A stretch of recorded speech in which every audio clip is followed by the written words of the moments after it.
Night and day, at home or away, always carry Tums. T-U-M-S. Tums, famous quick relief for acid indigestion, presents A Date with Judy.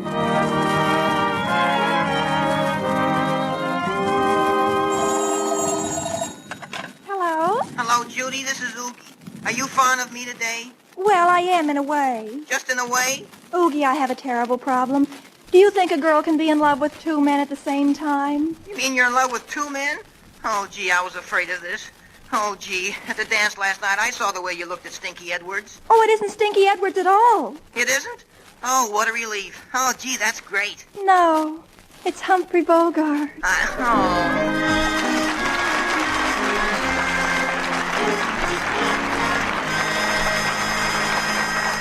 That's Judy, folks. Judy Foster, the lovable teenage girl who is close to all our hearts. Your date with her each Tuesday at this same time is arranged by the makers of Tums, famous quick relief for acid indigestion. Well, it's early afternoon at the Foster house. Father is very interested in his paper. Judy's kid brother Randolph is very interested in his bug collection. And Judy is very interested in getting Father's attention. Father.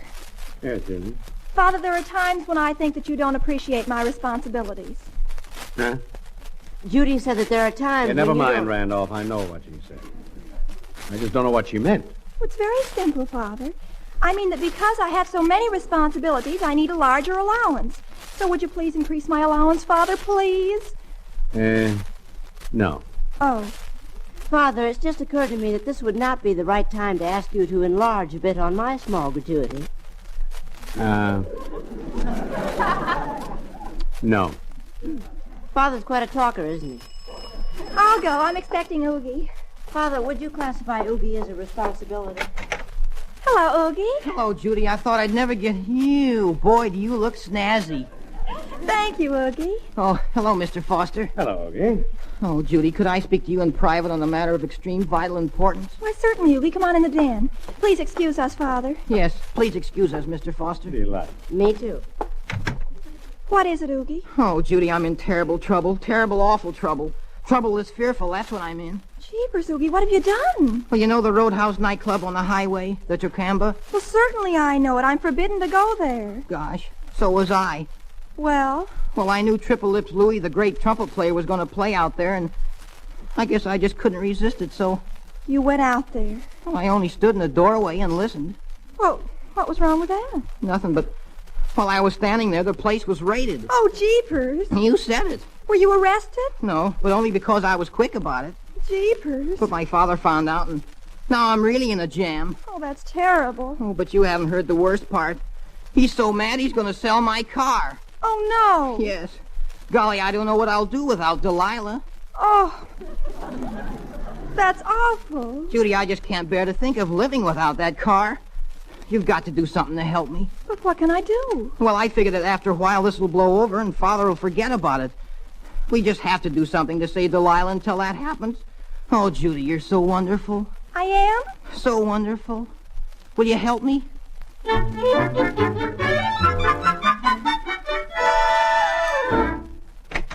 That you, Melvin? Yes, Dora? You're a bit late, dear. I know it. Guess what, Dora? That used car dealer, Friendly Freddy, stopped me on the way home and offered me $1,700 for our car. He did? Uh-huh. I was driving by and he waved at me, so I stopped.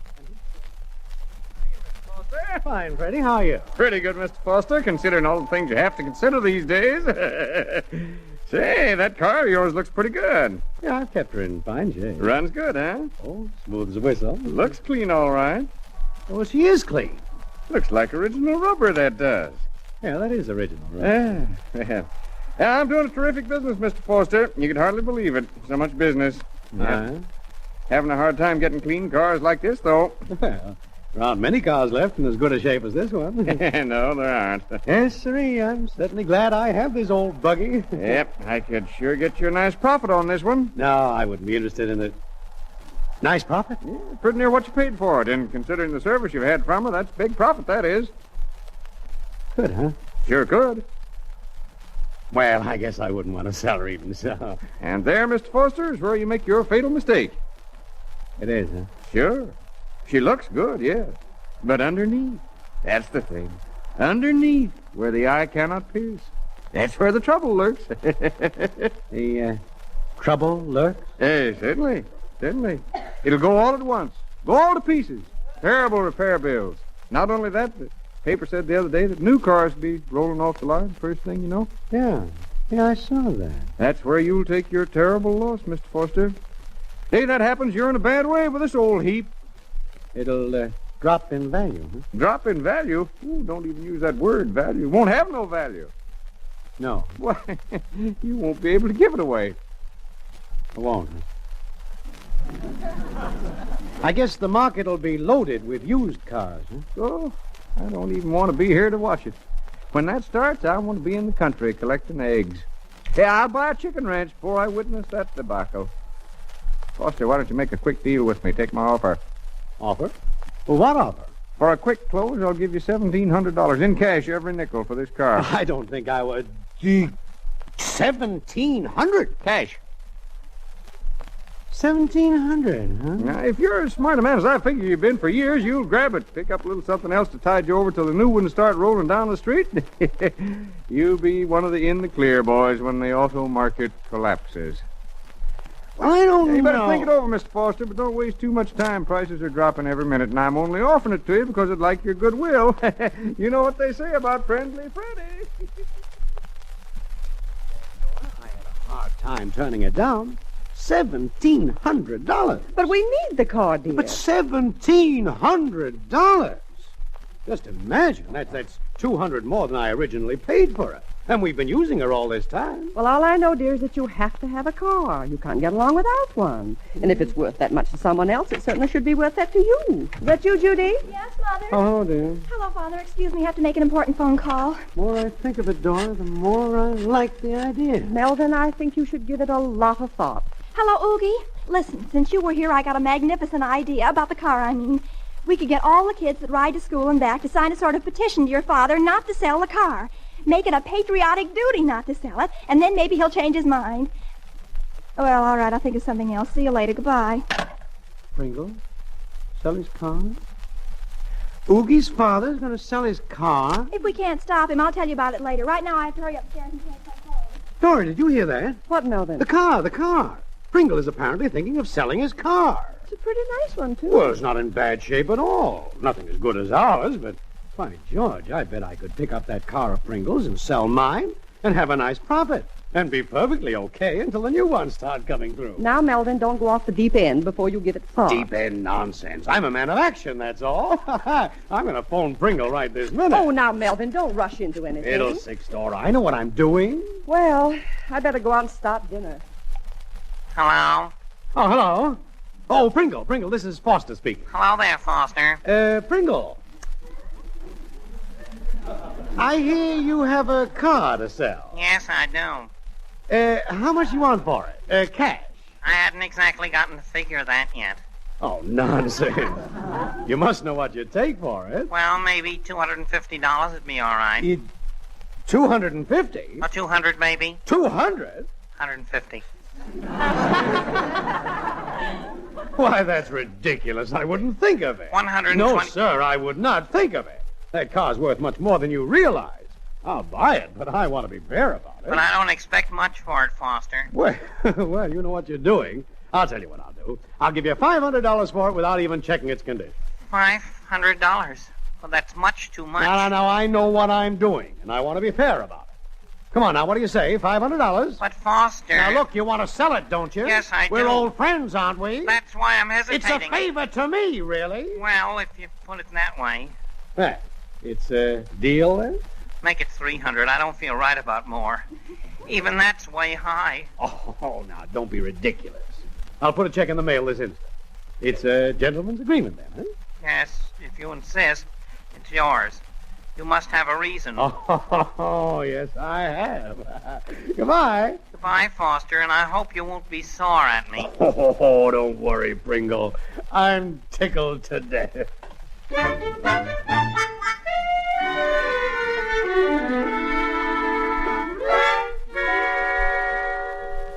Judy, Be down in a minute, Mother. where's Randolph and your father? I don't know where Father is, but Randolph was here a minute go. Here I am, Mother. Well, dinner's about ready. Do you know where your father is? I saw him drive away about an hour ago. You saw him drive away? Now, where in the world could he have gone right before dinner? Well, I don't know, but he certainly had a wild look in his eye. Now I wonder what he's up Here to. I am, Mother. Well, dinner's ready, but now I don't know where your father is. Hello, everybody. Enter Father. Melvin, where in the world have you been? Well, you have to give me credit, Dora. While you were doing a simple thing like fixing dinner, I closed a little deal that'll make you proud of me. A deal? What kind of a deal? I bought Pringle's car and sold ours. So quickly? Sold our Well, car. certainly I sold our car. Made a fine profit, too.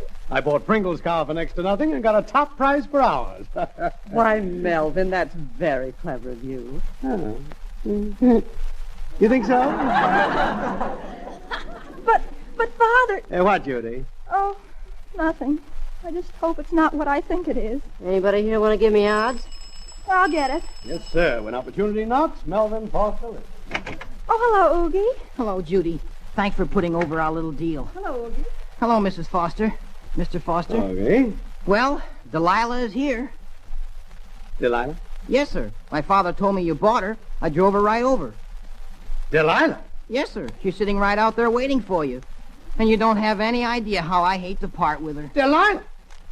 I bought Delilah? Yes. My old man said he couldn't understand it, but that you were very insistent about it. Delilah? That old wreck? Oh, why do these things happen to me?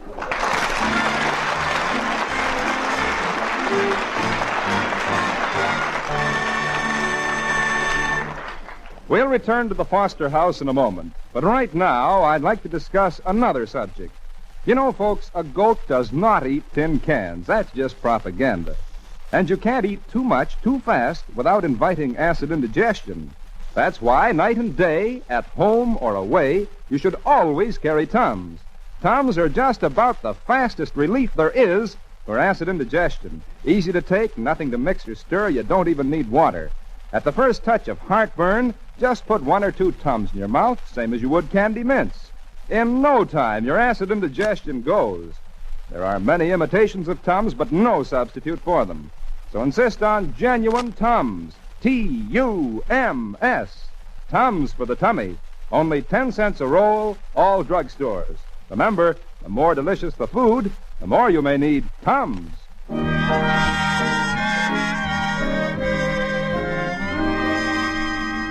And now, back to A Date with Judy.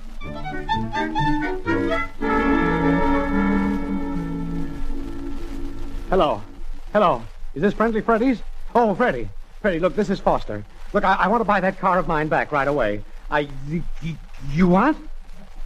You sold it already? Oh, this is terrible. Oh, gee, I'm sorry, Mr. Good Foster. heavens, what am I going to do? I have to have a car, and I can't possibly drive that machine-age troglodyte. Melvin, I told you not to rush into it. Oh, now, Dora, for goodness sake, don't say I told you so. I won't, but I did tell you so. Maybe you'll fall in love with it, Father. Oogie did. Well, anyway, you got a good price for ours, and chances are you'll be able to pick up another good car, maybe an even better car. Why does fate do these things to me? Well, usually, Father, you kind of help out fate.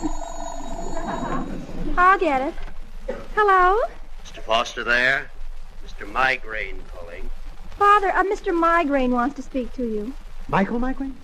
Oh, good heavens, Judy, give me the phone. No, be quiet, everybody. Migraine's the president of the Colossal Can Company. Just a moment, please. Here, Father.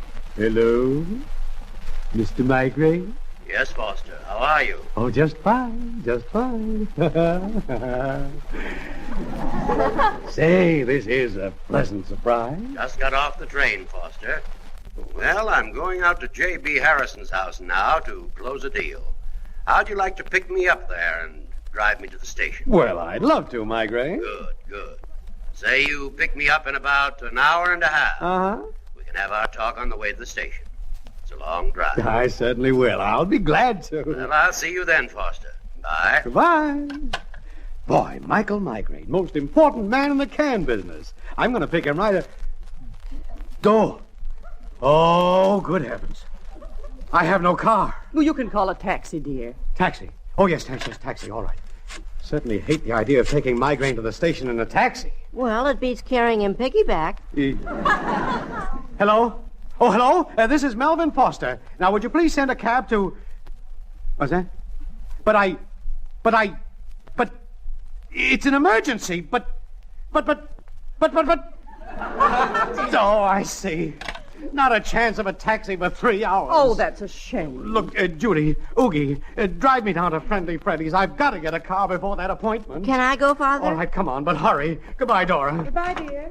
Come on, Alice, not a moment to lose. We're hurrying, I hope I Father. find something nice. Something distinguished looking, but inexpensive. Well, step right in, Mr. Foster.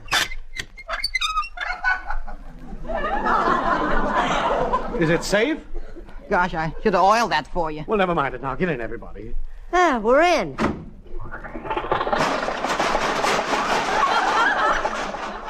And to think that this belongs to me.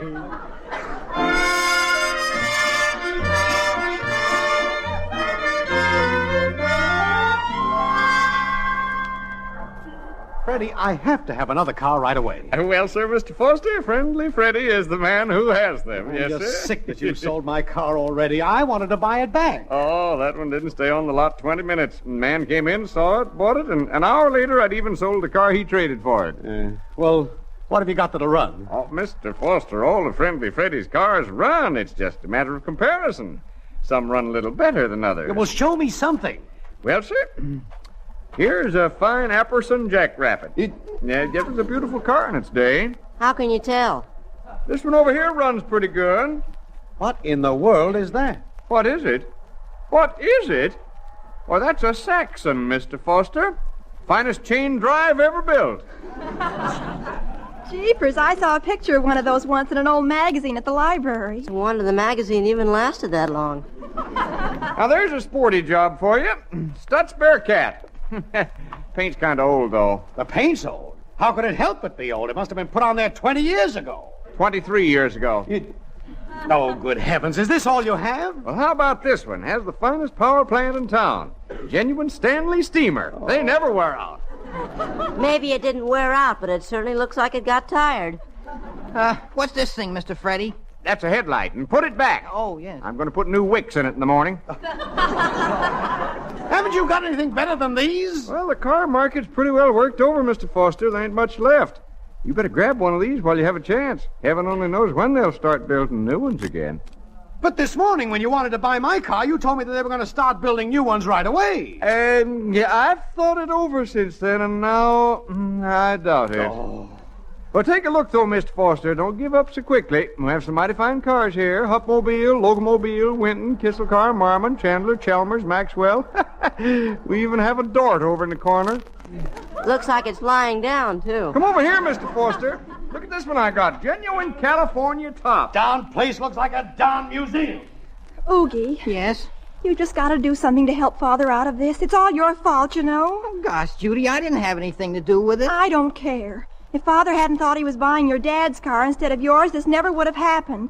You've just got to find Father a car. Oh, gee, Judy. Oogie, this is a very great emergency. Oh, it always is.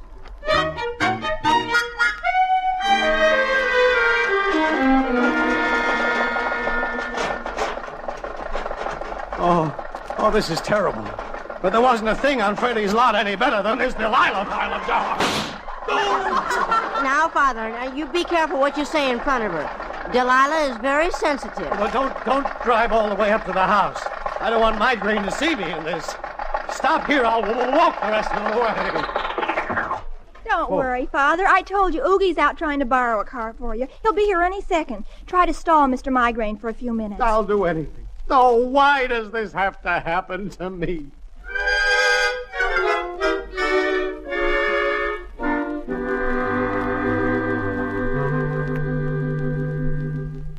Well, Foster, I'm glad to see you. This is a wonderful surprise, Mr. Migraine. You don't know how happy it makes me. Nice of you to come after me. Oh, it was nothing at all. Well, shall we be off? Maybe we better check the train time or something. You're leaving at 10, you say? Oh, don't worry about a thing. Come on, Foster. I'm anxious to talk to you. Think I have something that may turn out to be a big contract for you. It's great, Mr. Migraine. Where's your car? Right here someplace.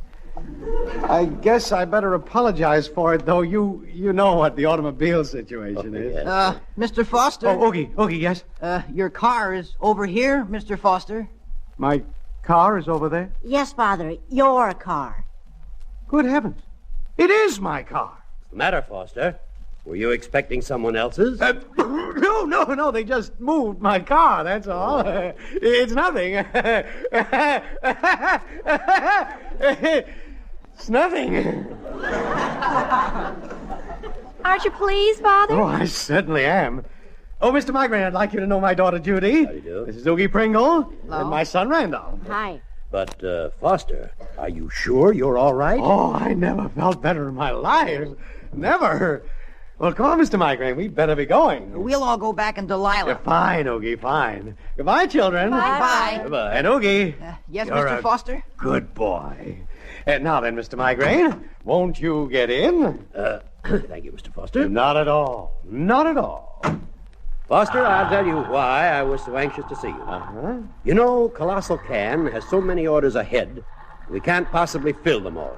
So, we've been looking for some subcontractors who are in a position to manufacture some of the special jobs we're unable to do. I see, Mr. Migraine. The moment we reached a decision to use other tin can manufacturers, I thought of you. Because naturally, we only want to be associated with the finest type of American can. And I may say, American man. Well, thank you. Not at all, not at all. It's true. I regard you as level-headed, capable, having great personal reliability and public esteem. Well, I'm very proud that you feel that way. I do. I know how well thought of you are in your little community. Great George, what's that? I don't know. Okay, pull up and stop and quick. Huh? And don't try to pull anything or we'll let you have it. Why, what's the matter, officer? Well, suppose we start with this stolen car. Stolen car? Yeah. And don't try to pull that innocent stuff with that crooked push you have. Now, look here, Oh, officer. no, you look here and you keep looking here. Just follow us. You're going to the station.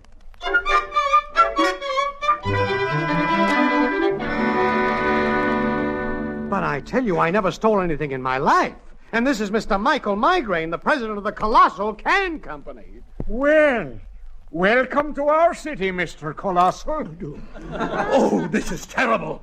This is awful. Now, please, Mr. Migraine, don't be so upset. I'll get you out of this. You'll get him out of this. Brother, that's what I call faith. I'll miss my train. Mister, you're going to miss several trains. Oh, for the love of heaven. Hello? Yeah? Okay, we'll be right out. On your feet. The guy's here and he's identified his car. He has. Now we'll see if he can identify you two. Come on. Yeah, but officer, Quiet. Right this way, mister. But officer, you're making a big mistake. Why, Foster. Pringle. Why, Foster, what are you doing here? Well, he's the guy that stole your car. Don't tell me you're the owner of my car. Well, yes, I am, Foster. But I don't understand. Well, I happened to bump into Friendly Freddy, and he said, underneath where the eye cannot pierce. That's where the trouble lurks. How did you know? I see it all now. And that son of yours, Oogie, must have borrowed it, and you thought it was stolen. I'm awfully sorry. Hello, Mr. Foster. Father, are you all right? Yes, I'm all right. No thanks to you, Oogie Pringle. Gosh, I never thought you'd be arrested. Father, we were only trying to do our best. What in tarnation is this all about anyway? That's something the police department would like to know, too. Oh, the dickens with the police department. Pringle, tell them I didn't steal your car. Officer, this man is innocent. I still say, what in tarnation is this all about? Well, Mr. Migraine, it's very simple. You see, Mr. Migraine, the other night I went out to the Tracamba to hear Triple Lips Louie play the trumpet, and the place was raided. My father got mad at me and sold my car. And Oogie borrowed the car his father just Yeah, bought. I sold my car this morning, and when you phoned to have me meet you, I had no car. And Mr. Pringle traded his car for the one Father just sold, and Oogie borrowed it, and they thought Father stole it. It's very simple. If it's so doggone simple, then somebody get me out of here so I can make my train. You Pringle, get us out of here. Officer, let these men go. You mean you don't want to prefer charges? Certainly not. Now, where's my car? You'll find it right out in front, and I hope it's got a ticket on it.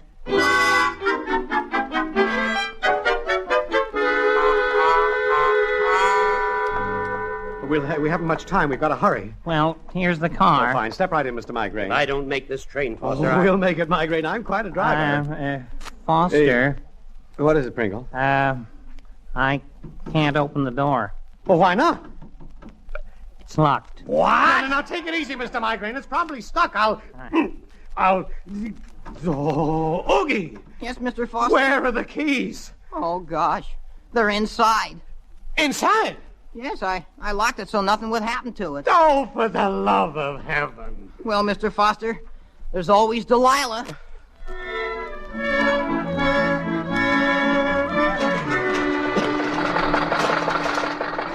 Gosh, Mr. Migraine, I'm terribly sorry about this mix-up. Foster, I should think you would be. Oh, Mr. Migraine.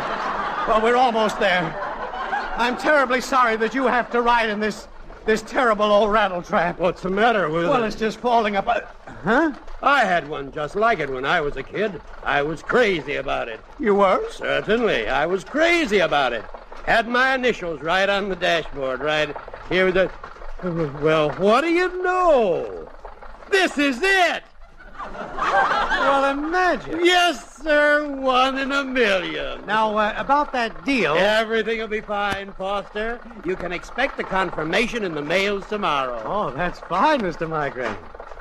Yes, sir. This is some dandy little car.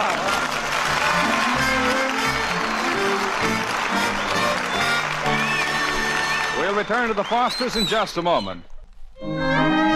This is Doug Gourley inviting you to be with us again next Tuesday at this same time to keep your date with Judy. And remember, night and day, at home or away, always carry Tums, T-U-M-S.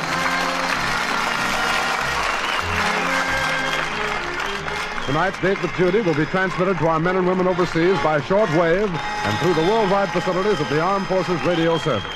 This is the National Broadcasting Company.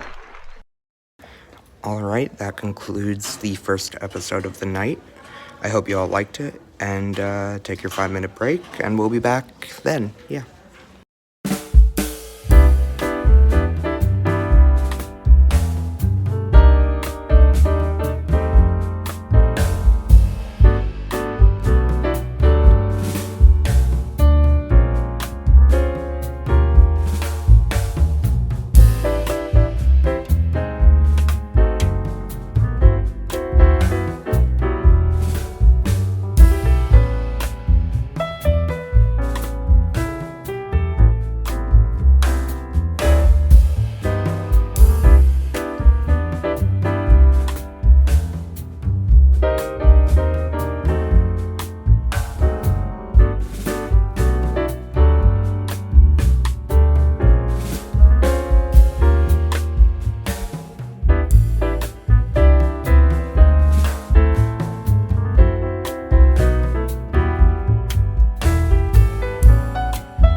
And that concludes our 5-minute break.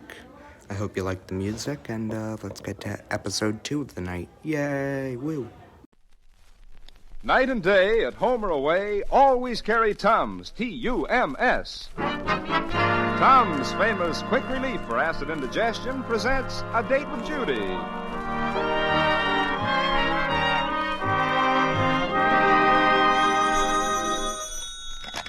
Hello? Hello, Judy. This is Mr. Pringle. Oh, hello, Mr. Pringle. Happy New Year. Thank you, Judy, and the same to you. Is my son Oogie there? Not at the moment. Oh, Mr. Pringle, I've made a very important New Year's resolution that will particularly interest you. Really, Judy? What's that? I have resolved to scatter myself more widely. What was that, Judy? I have decided to go steady with 3 boys this coming year instead of just with Oogie. Congratulations.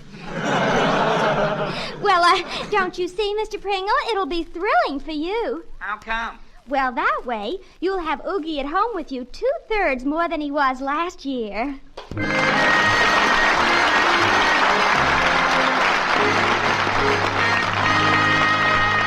That's Judy, folks. Judy Foster, the lovable teenage girl who is close to all our hearts. Your date with her each Tuesday at this same time is arranged by the makers of Tums, famous quick relief for acid indigestion. And ladies and gentlemen, here's a recipe for married happiness in 1946. Don't both of you get acid indigestion at the same time. For nothing, just nothing, will start a squabble quicker than this all-too-common complaint. So, darling, if you don't want to go back in a huff to your mother, better make dead sure that you and Jim, night and day, at home or away, always keep Tums handy. Tums are easy and pleasant to take, just like candy mints. At the first hint of heartburn and that uncomfortable after-eating feeling, you just put 1 or 2 Tums in your mouth. Almost instantly, you get the fast, welcome relief you want. Remember, the more delicious the food, the more you may need Tums. There are many imitations of Tums, but no substitute for them. So be sure you get Tums, only 10 cents a roll, all drugstores. Sing it out. Tums, T-U-M-S, Tums for the tummy. Well, it's New Year's morning at the Foster house. Judy, her mother, and her kid brother Randolph are at the breakfast table. The patter of large feet is heard on the stair, and Father appears. Oh, my head. Oh, my head. Good morning, Father. Happy New Year. Happy New Year, Please, Father. please, don't anybody Happy New Year me. I feel like the last rose of summer. Oh, Melvin, what a shame. What do you want for breakfast, dear? Cup of black coffee. Is that all? That is definitely all. No waffles and syrup? No little country sausages? Please, Randolph, I don't want to hear about it. My stomach feels like the inside of a rotary engine. I guess last night was just too much for you, dear. I know. I should never have had that 6th one. 6th one? Wow. Well, I told you on the 5th one you should have stopped, Melvin. Yes, I know. You did. But you wouldn't listen to me. You had to go ahead and have 6 hot dogs. Oh, hot dogs. The dissipation of this family is just uncanny. Well, my New Year's Eve was the most wonderful New Year's Eve I ever spent in my entire life. It was, dear? Yes. First, Oogie took me to the basketball game, and then he took me to Missy's party, and then he took me to the midnight show at the Bijou, and then he took me to Henry's Coke and Phosphate parlor, and... And then he bought you a stomach pump. Randolph. Oh, Mother, you know, it was a terribly expensive date. You know, he spent exactly $2.75. Exactly $2 more than he ever spent on any other date. And because he was so sweet to me, I've written out my New Year's resolutions, which is really something terribly much in his behalf. Would anybody like to hear what I wrote? No. Well, here goes. I, Judy Foster, being of sound mind and body, do this January 1, 1946, hereby pledge myself to make the supreme sacrifice. You what? You see, Father, I owe it to Oogie. You owe what to Oogie? To solemnly resolve that for 3 whole months I will give up thinking about Van Johnson. Oh. Well, of course, that's a supreme sacrifice, all right. Mother, did you make any New Year's resolutions? Oh, yes. Mother resolved to give up thinking about Monty Woolley.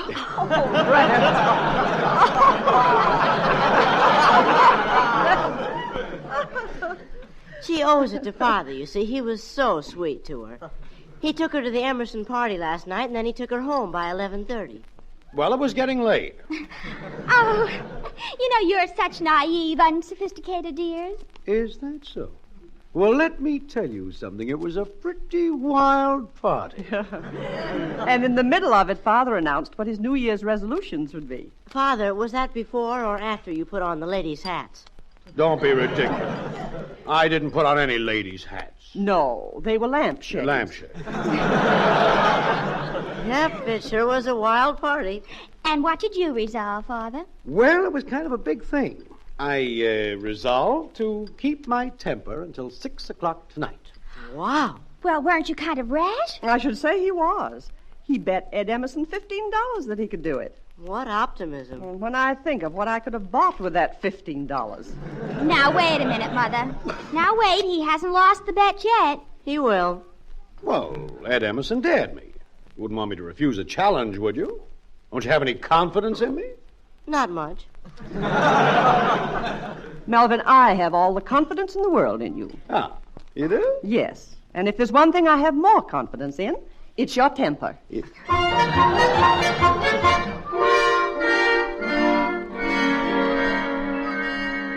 Now, look, Emerson, I can't talk loud. Dora's in the next room, and I certainly don't want her to hear me. Oh, yeah. Have you got it straight? Yeah, I think so. Yeah, we better run through it again. I lose my temper, and then you drop in this afternoon to collect the bet.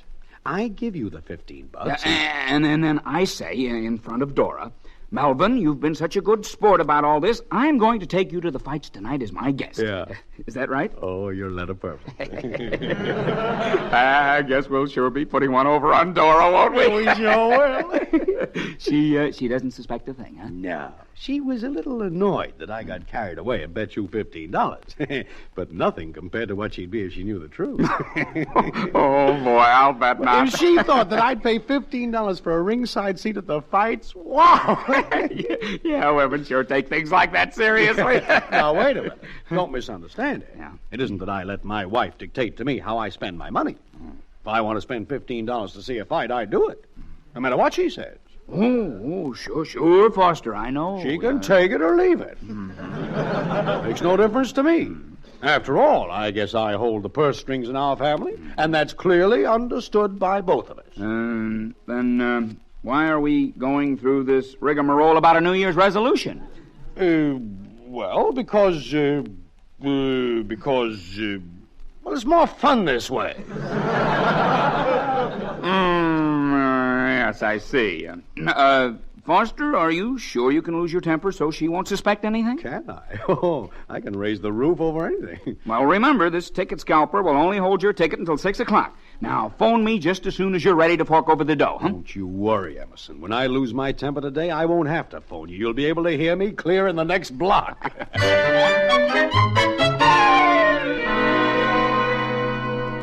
You know, Randolph, I was just thinking, $15 is a lot of money. Yes, it is. Father's such a darling. You know that marabou bed jacket he gave me for Christmas is just darling, isn't it, Randolph? Enchanting. I've made up my mind. It's up to us. What is up to us? To help Father keep from losing his temper today. Now, that is something even I, with all my brains, would not attempt to tackle. Now, Randolph, we've got only to work at it until 6 o'clock. After that, it won't matter if he loses his temper. I think the least we could do is devote one day to being of value to Father. Well, I'm willing to try. Now, let's think. There must be some way Father could keep from getting mad. Well, he could go to bed and sleep till 6 o'clock. Randolph, that's it. It is? Shall we dope him? No, Randolph. Knock him out? No, Randolph. We'll simply protect him from the things that make him mad. Oh, now, Judy, let's be practical about this. Well, for one day we could do it. It wouldn't be so hard. After all, we know in advance the things that make him mad. For instance, we know he'll be furious when he sees how we tore the morning paper apart. He always is. So, all you have to do is run down to the corner and buy a new one. Oh, okay. And he'll be positively livid at all the snow on the walk. Yeah, that's right. So before he sees it, you can shovel it off.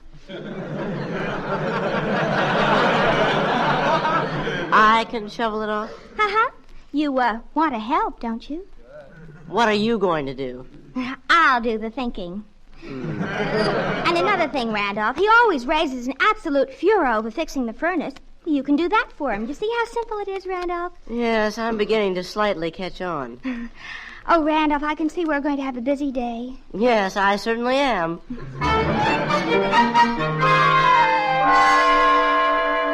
I might have known it. What's the matter, Melvin? Is there something I can do, Father? No one can help me. I'm looking for the morning paper. I suppose it's lying in a heap somewhere as usual. It does seem to me that on one day out of the year, I could get the paper in condition to read. Oh, the paper, when Father? Oh, well, here it is, and it hasn't even been opened. It hasn't. No. Well, what do you know? Look out of that window. Look at it snow. I bet it's 3 feet deep outside. Isn't it pretty? Oh, yes, indeed. A fine New Year's Day. Now I can spend the whole morning cleaning the snow off the walk. It seems to me that a man should be entitled to one day. Oh, but Father, when Father, the walk has been cleared off. Randolph just finished it. Yeah. Isn't that nice, Father? Huh? Oh, yeah. Just dandy.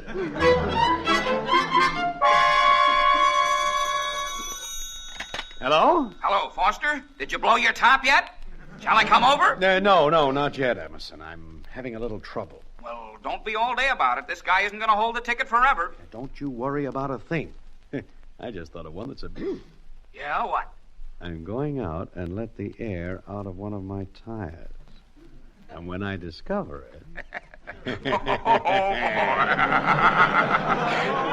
Fire and brimstone. Oh, that's the ticket. I guess old Melvin Foster knows a thing or two. Randolph, never mind the furnace. Something terrible has happened. You mean Father's lost his temper and we can forget the whole thing? No, Randolph. Father has a flat tire. Judy, I was just thinking. After all, what's $15? Randolph Foster, that is not showing the proper cooperative spirit. But 15 smacks more or less is... Randolph, the left rear tire, and hurry before Father decides he wants to use the car.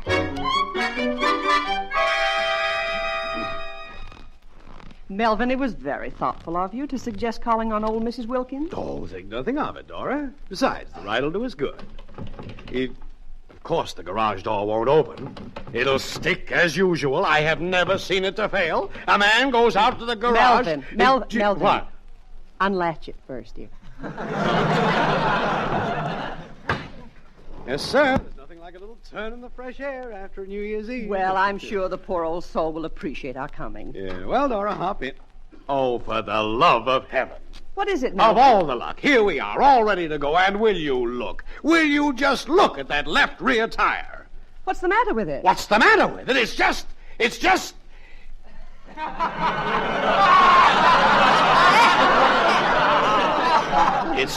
fine. Why doesn't he answer? It's getting late. I've got to... Hello? Oh, is this George Evans? Yes? Oh, hello. This is Foster. Who? Your boss. Oh, yes, Mr. Foster. What's the matter with you, Evans? You don't sound like yourself. Oh, I feel awful. Too much celebrating, huh? You young fellas never will learn about New Year's Eve. Mr. Foster, I'll have you know I spent the whole evening in bed celebrating with a box of Kleenex. Oh. I've got a terrible cold. Oh, well, that's too bad. My girl's so mad because I couldn't take her out last night, she won't even speak to me. Oh, gosh, Evans, you are in the spot. You said it.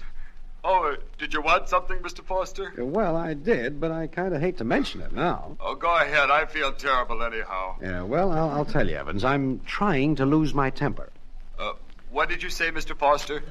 I'm trying to lose my temper. Oh. I know it sounds ridiculous. It's a long story, and I haven't got time to tell it to you now, but here's what I want you to do. Okay, I'm listening. I want you to call back and leave a message for me. Make up some song and dance about the plant burning down or you're being stuck in the snow or something. Anything just so I'll have an excuse to get good and sore about having my New Year's Day spoiled. It sounds wacky. Yeah, I know it does, but do it anyway. You just want me to call up with some story about how I need your help right away. Is that it? Yeah, that's right. Make it a good yarn now. Build it up good and strong. All right, Mr. Foster. I'll be glad to.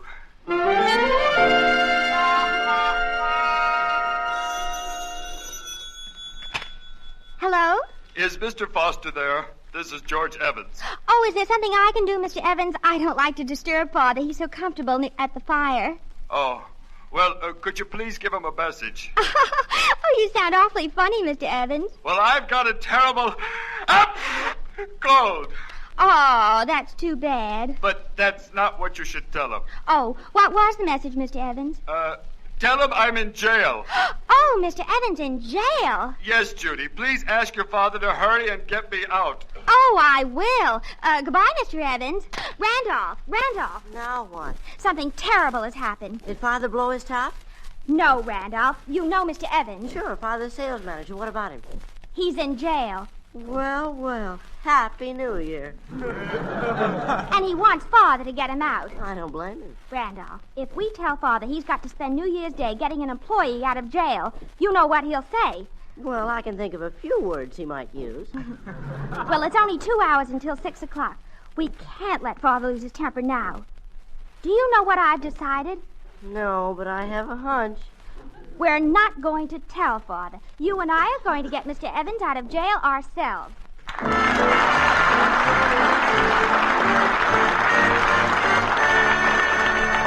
Why fall out of the frying pan into the fire? Be smart, be modern, don't ever alkalize. Always neutralize excess stomach acidity with Tums, the fast, pleasant way to relieve acid indigestion. Tums are easy to take, no mixing or stirring, you don't even need water. At the first twinge of heartburn or acid upset, just slip 1 or 2 Tums in your mouth, same as you would candy mints. Almost instantly, your stomach is settled, sweet and comfortable.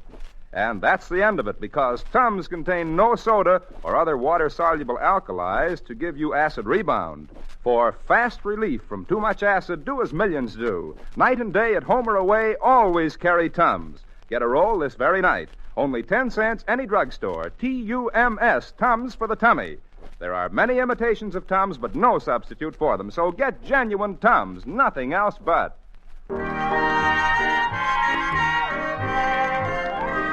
And now back to A Date with Judy.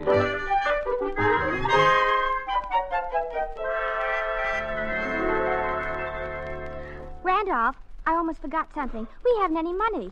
What's so unusual about that? Well, how can we get Mr. Evans out of jail without paying his bail? Well, we might send him a cake with a saw in it. Oh, Randolph, now don't be silly. Besides, there isn't time. How about Oogie? No. Oogie spent every cent of his allowance last night on me. He'd give me the money if he had it. You know, Randolph, sometimes I get to worrying about the fickleness of men, and then I remember Oogie and all the things he does for me, and I realize that there really is a true thing as love. True love? Randolph, that's it. That's what? We'll ask Mr. Evans' fiancée for the money. Ethel Collier? Yes, Randolph. Oh, Father says they're positively loony about each other. Oh, but Judy, Mr. Evans might not want Miss Collier to know he's in jail. Randolph, they're engaged to be married, aren't they? Yeah. Well, when a girl is engaged to be married to the man she loves, there isn't anything she wouldn't do for him when he's in trouble, is there? And he certainly is in trouble, isn't he? So, of course, she'll loan us the money, won't she? Yes, they are. There might be. He certainly is. Now, come on, Randolph. Come on, let's go.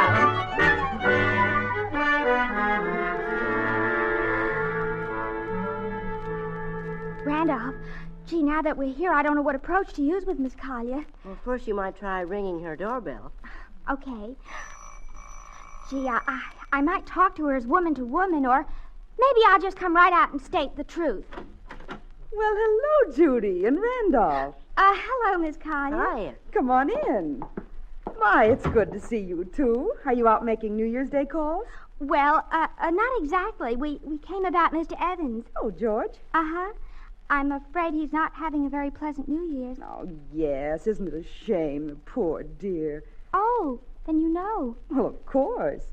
I was annoyed at first when he told me, but now I'm so ashamed of myself. After all, it wasn't really George's fault. You mean you knew and you didn't do anything about it? You just left him there? Well, Judy, for a man in his condition, that was the best place for him. Oh, but Miss Collier, weren't you even worried about him? Worried? No. Actually, I'm used to it now. Something like this is always happening to George. It is? Yes, and you'd never think it to look at him, would you? No, I certainly wouldn't. He's not very strong. Weak, huh? Yes, though generally it isn't this serious. But he'll probably be out in a few days. A few days? Oh, Miss Collier, you've got to take this more seriously. Think of your poor children. My children? Why, darling, I don't have any children. Oh, but you may after you and Mr. Evans get married. You've got to think of them and the blight that this will be on their futures. But this isn't hereditary or anything, dear. Do you mean to tell me that you don't even care that the father of your children will have a prison record? Prison record? Oh, Judy, George has never been in jail in his life. But, Miss Collier, he has. I mean, he is. I mean, that's where he is now. Judy Foster, what are you saying? Miss Collier, that's why we're here. We didn't have enough money to bail him out. In fact, we didn't have any money. But what's he in jail for? Well, he didn't exactly say, but, well, after all, you know, last night was New Year's Eve, and, well, you know how one gets on New Year's Eve. To the gills. So, that's it. So he couldn't take me out last night because he had a cold. So he was sick in bed, was he? So he goes out and has such a hilarious time he lands in jail. Oh, now, you mustn't get excited, Miss Collier. Not get excited. I am everlastingly grateful to you both for coming to me about this. Oh, it was nothing. Miss Collier, aren't you going to help us get us out of jail? Help you? You can tell George Evans that so far as I'm concerned, he can stay in jail for the rest of his life.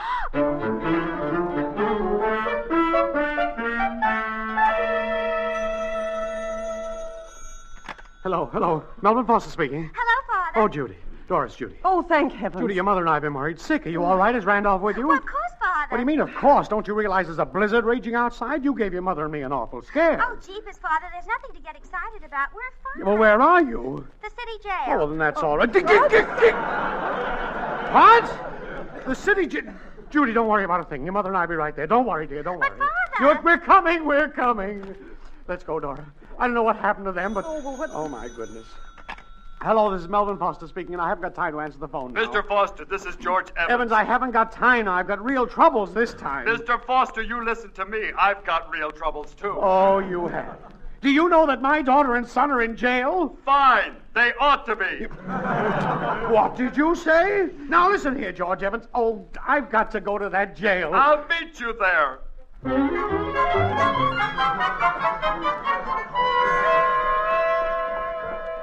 Judy, Randolph, are you all right? Yeah, we hurried as fast as we could, but the snow held us up. Jeepers, Father, you didn't have to come down. I just called to ask you a question. A question? But you said you were in jail. Oh, no, we're just here on a visit.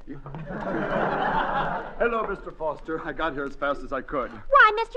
Evans, you got out. Got out of where? Out of jail. You see, that's why I had to call you, Father. You see, they said they didn't have any Evans in jail today, and I thought you'd be the only one who knew what alias he usually uses. Evans, you were in jail? No, I wasn't in jail. That was the message I left at your house. Well, why on earth would you leave a message like that if you were... Oh. You see, Father, I answered the phone, and when he said... Why didn't you tell me there was a message like that? Well, jeepers, Father. Randolph and I didn't want you to lose your temper and break your resolution, and, well, we knew how mad you'd be if you had to spend the whole day bailing out Mr. Evans. So we decided to do it for you. Only we didn't have any money for the bail. So they went to my girl's house for help. My girl's house. How do you like that? Oh. And when they were asked why I was in jail, your children, Mr. Foster, your children said I was higher than a kite. What? That's all. That's all they said, Mr. Foster. Oh, Evans, I'm terribly sorry. Sorry? Well, what are you going to do about it? That's what I want to know. Do about it, Mr. Evans? Well, I really don't see that it's up to Melvin to do anything about it. After all, if you were foolish enough to get intoxicated, it certainly isn't his fault. But, Mrs. Foster... Why, the way you act, you think it was his fault you got arrested. But, Mrs. Foster... Well, I should think you'd be grateful he hasn't fired you. Now, Dora... Well, Melvin, it's certainly what I'd do if I were in your place. Well, I wouldn't. George has a job with me as long as he wants Well, you're certainly tolerant, Melvin. I want to know what you're going to do about this, Mr. Foster. It was your children who got me into this. Mr. Evans, that's mean of you to say that. Dora... If they repeated something, it was better for her to know before the wedding than afterwards. Now, Dora, keep out of this. Well, Melvin, I don't see how you can stand there and defend this young man. Now, look, Dora, I'm sure that after George and I have a nice long talk at the office tomorrow, and I raise his salary, he'll see that... Raise his salary? Yes, and give him a 2-week vacation with pay. Have a heart, Evans. Well, all right, Mr. Foster. That's fine, Evans. I'll get you out of this whole thing. Now, you run along home and take care of that cold. Sure, Mr. Foster. Well, see you tomorrow. Goodbye, George. Melvin, I don't see how you did it.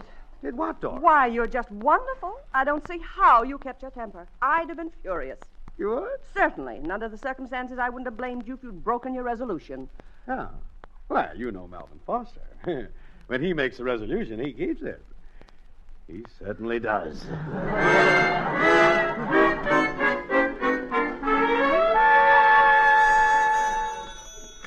Hello? Not yet, Foster? No, not yet. Emerson, I have had the darndest day. Well, for Pete's sake, hurry up and think of some excuse to lose your temper. It's nearly 6 o'clock. Okay, Oh, here comes the family. I'll call you back. Melvin. Yes, dear. What is it? Melvin, I've got a New Year's present for you. Guess what it is? I don't want to guess. Oh, Father, go on and guess. All right. I give up. A pair of ringside seats at the prize fight tonight. Dora, you got me. I certainly did. Aren't you pleased? Dora, do you mean to say that you spent $30 for a pair of ringside seats? $30? Why, Melvin, who'd pay that much for a pair of tickets? I paid $6.60 for them. $6.60? Well, Dora, where'd you get them? At the box office. The box office? Certainly. Where would one buy tickets? Well, one has to go down and see a scalper, and one... the box office. Yes, the box office. Oh, I'll get it, Father. I thought it would be fun if we went to the fights tonight. Well, that's fine. That's very clever of you, Dora. Now, I won't have to worry about that. Now, I won't have to worry. Worry about what, Melvin? Nothing. Just something I was worried about before you told me what you told me. Father, that was Mr. Emerson. Oh, it was, huh? Yes. He said to tell you that he couldn't wait any longer. He had to buy that certain thing for you so that you could go to that certain place. He did. He did. Why, he can't do that to me. He had no right to get that certain thing without asking me first. You just wait till I get hold of him. Why, I'll... Father, you've lost your temper. You're darn right I lost my temper. Why, that Emerson going down Melvin, there... that's a shame. Now you'll have to pay him the $15. Oh, well, this teaches me a lesson. Oh, what a tangled web we weave when first we practice to deceive. Shakespeare. Burns. What? Burns, dear, Burns. You're darn right it does.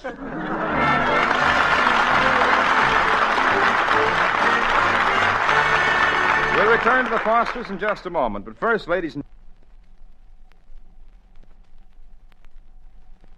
20 years wasted, you say? Well, maybe, but if you don't get plenty of sleep, you'll probably not enjoy living to be 60. And nothing, just nothing, will cheat you out of your sleep more surely than just plain old-fashioned acid indigestion. To make sure that this common complaint doesn't keep them awake, millions of Americans, night and day, at home or away, always carry Tums. A mighty good thing, incidentally, for you yourself to do. Tums are easy to take. No paddling to a water faucet. No mixing or stirring. Just put 1 or 2 Tums in your mouth, same as you would candy mints. Bingo! You beat acid indigestion to the punch. Get a roll of Tums this very night. Only 10 cents any drugstore. Tums. T-U-M-S. Tums for the tummy. And now, here are the Fosters again. Father. Yes, Judy? I think that you're the sweetest father a girl ever had for a father. Well, really? Why? Oh, imagine you are giving George Evans and his girl your tickets to the fights and staying home yourself. Oh, that? Why, it was nothing. Nothing at all. Oh, it was, too. Such unselfishness. And wasn't it a wonderful break that Mr. Emerson happened to have an extra ticket? Yes, it was. Yes, indeed. Otherwise, Mother wouldn't have been able to go to the fights. Yes. Didn't it work out just dandy? Yes, Father. Yes, you really started the new year right. Yeah.